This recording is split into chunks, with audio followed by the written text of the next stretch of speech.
there is some really good news, Stu, for those people in classrooms now, universities, and even in your own homes. There is a new device that will sound an alarm when it detects offensive language. I believe I remember this from Demolition Man, the movie with Sylvester Stallone, documentary from a few years ago.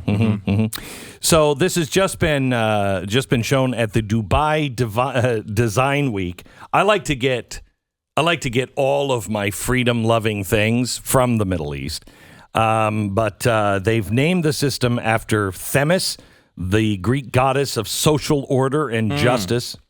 And so they're testing it now in classrooms and universities, as well as in more intimate home-based situations. It's about the size of a lamp, and it's intended to moderate unsavory or possibly offending discussion in classrooms, universities, and in the home, in order to manifest political correctness around the conversation.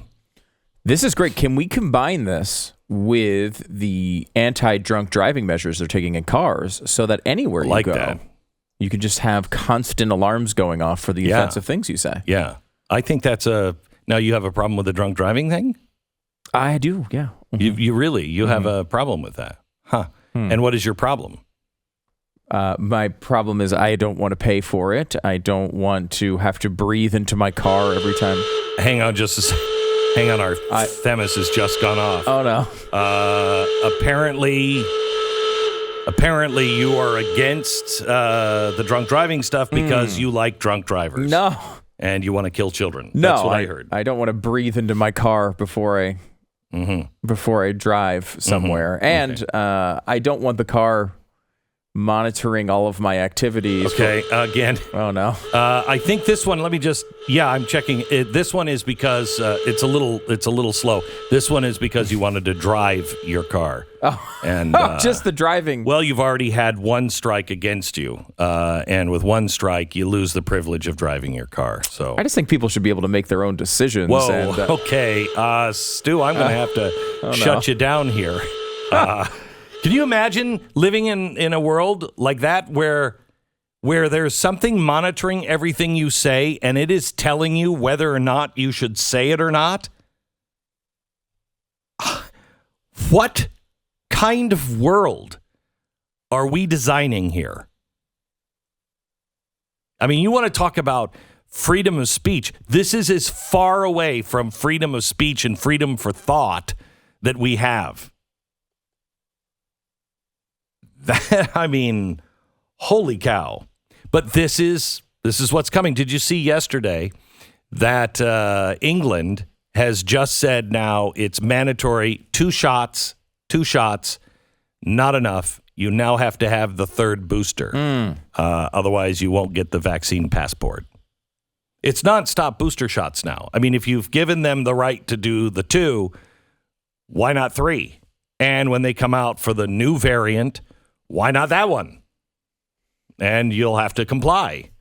Otherwise, you won't be able to get your passport. Maybe this stuff shouldn't come from a centralized government that... wow. Holy cow. I am sorry. Holy cow. Holy cow. This is Can you imagine what they'll do? If they can do this, they can stop your speech and they can control whether your car runs or not. What if you want to pull into, like, let's say, a Taco Bell drive-thru? And I'm not saying I've ever done something like this before, but then you'd have this go off, and it can navigate you to, like, the salad place next door. Yes, exactly right. That's exactly right. And that would happen because the government is paying for health care. Of course. You have to make sure everything is buttoned up that way, right? We can't have any people having a delicious grilled cheese burrito. Can you believe we're living this time? I mean, we're living in this era. It is so bizarre. And you think about that, we're not even the farthest, right? Like, we are, in comparison to even Europe, still we're still on the right side of that in a lot of ways. When it comes to healthcare in particular. Yeah, they're on the right side of some of the other things. Like abortion, for example. We are now far more progressive, quote unquote, than Europe is when it comes to life issues.